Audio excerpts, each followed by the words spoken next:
And now finally come our grade 8 students with their almost professional play. Here, have you ever heard of the expression herding cats? It's all about situations when you just cannot seem to get people to agree on anything or coordinating their efforts. A Reasonable Doubt is a stage version adapted from television series The 12 Angry Men by Reginald Rose. This is the story of one jury that just can't decide on a verdict, and why is that? Let's watch.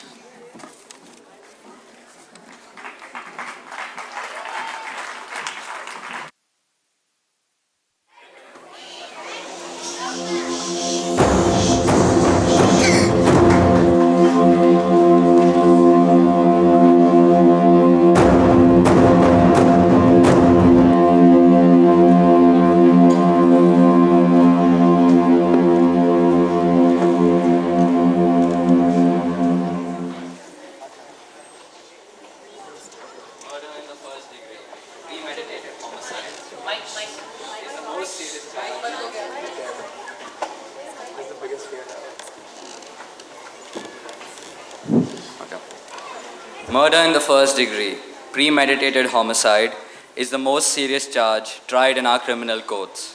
You have heard a long and complex case, jurors, and it is now your duty to sit down and try to separate the facts from the fancy. One man is dead. The life of another is at stake. If there is a reasonable doubt in your minds as to the guilt of the accused, then you must declare him as not guilty.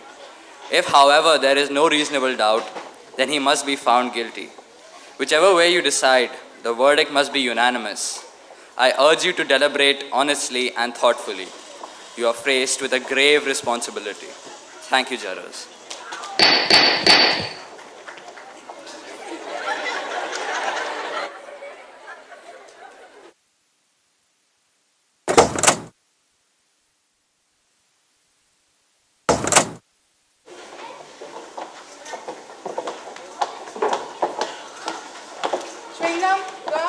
Thank you, but no.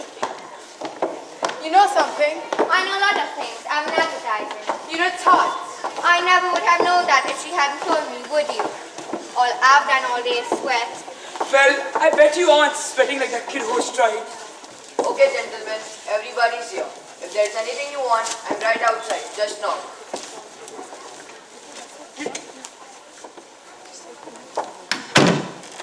Did he lock the door? Yes, he did. What do they think we are, crooks? They lock us up for a little while. And then they lock that kid up forever. And that's okay by me. Shall we all admit right now that it's hot and humid and our tempers are short? Well, I feel just fine. I wonder what's been going on down at the office. You know how it is in advertising. In 6 days, my job could be gone. And the whole company too. They aren't going to like this. Well, figure this is our duty. I didn't object to doing my duty. I just mentioned that I might not have a job by the time I get back. Ask her who are you? She's rich. Look at the suit. Is it custom tailored? Yes, it is. I have an uncle who's a tailor. Anyways, this friend of my uncle's was on a jury once, about 10 years ago. A case just about like this one. So what happened? They let him off. Reasonable doubt. And do you know, about 8 years later, they found out that he'd actually done it anyway. A guilty man, a murderer, was turned loose in the streets. Did they get him? They couldn't. Why not? A man can't be held in double jeopardy unless it's a hung jury. They can't try a man twice for the same crime. That isn't going to happen here. 6 days. They should have finished it in 2.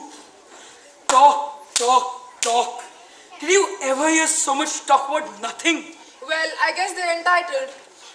Everybody gets a fair trial. That's the system, I suppose. Well, you can't say anything against it. How do you like the business about the knife? Did you ever hear a funnier story? Well, look, you gotta expect that. You know what you're dealing with. He bought a switch knife that night. And then he lost it. A hole in his pocket. A hole in his father. That's an awful way to kill your father. A knife in his chest. Look at the kind of people they are. You know. All right, jurors. Let's take seats. Right, this better be fast. I've got tickets to the new Broadway show. I must be the only woman in the world who hasn't seen it yet. Anyway, Your Honor, start the show. How about sitting down?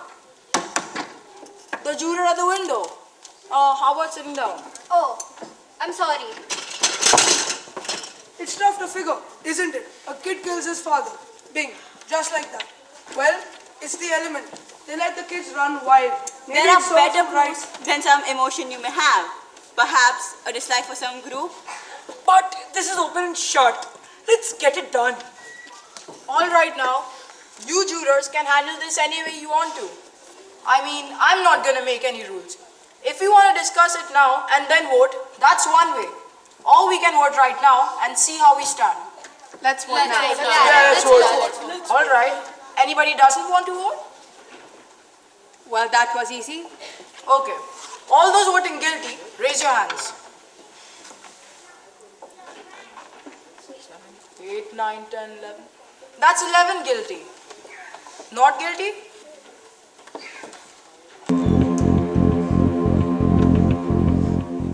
Okay. 11 to 1. 11 guilty, 1 not guilty. Now we know where we stand. Do you really believe the boy's not guilty? I don't know. After 6 days, she doesn't know. 6 days. In 6 days I could learn calculus. This is ABC. I don't believe that it is as simple as ABC. I never saw a guilty man in my life. What does a guilty man look like? He is not guilty until we say he is guilty. Are we to vote on his face? You sat right in court, the same things I did. The man's a dangerous killer. You could see it. Where do you look to see if a man is a killer? Oh well. I would like to know. Tell me, what are the facial characteristics of a killer? Maybe you know something I don't know. Look, what is there about the case that makes you think the man is not guilty? He's just 19 years old. That's old enough. He knifed his own father 4 inches into the chest. An innocent little 19-year-old boy. I agree with you that the man is guilty, but I think we should try to avoid emotionally colored arguments. All right, they proved it a dozen different ways. Do you want to list them? No, Look, do you believe that stupid story the kid told? I don't know whether I believe it or not. Maybe I don't. So, what did you vote not guilty for? It's not so easy for me to just raise my hand and send a boy off to die without talking about it first. Who says it's easy for me? No one. The kid is still just as guilty, whether it's an easy vote or a hard vote. Is there something wrong because I voted first? Well, not necessarily. I think the guy is guilty. You couldn't change my mind if you talked for 100 years. I don't want to change your mind. Just what are you thinking of then? I just want to talk for a while. Look, this boy's been kicked around all his life. You know, living in the slums, his mother dead since he was 9. That's not a very good head start. He's a tough, angry kid. You know why slum kids get that way? Because we knock him over the head once a day, every day. I think maybe we owe him a few words. That's all. All right, it's hard. Sure, it was hard for me too. Everything I've got, I fought for. I worked my way through college. That was a long time ago and perhaps you do forget. I fought, yes, but I never killed. I know what it's like, but I never killed anybody. I've been kicked around too. Wait until you worked in an ad agency and the big boy that buys the advertising walks in. We all know. In my country, kicking was a science. But ladies and gentlemen, let's try to find something better than that. Look, I don't mind telling you this, but we don't owe the kid a thing. He got a fair trial, didn't he? You know what that trial cost? He's lucky he got it. And we're all grown-ups here. You aren't going to tell us. We're supposed to believe him, knowing what he is. I've lived among them all my life. Can't believe a word they say. You know that. I didn't know that. What a terrible thing for a man to believe. Since when was dishonesty a group characteristic? You have no monopoly on the truth. All right, it's not Sunday. We don't need a sermon. What this man says is a very I don't dangerous... see any need for arguing like this. I think we ought to be able to behave civilized.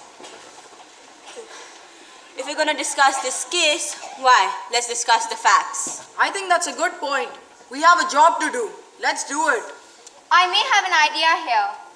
I'm just thinking out loud now, but it seems to me that it's up to us to convince her that we're right and she's wrong.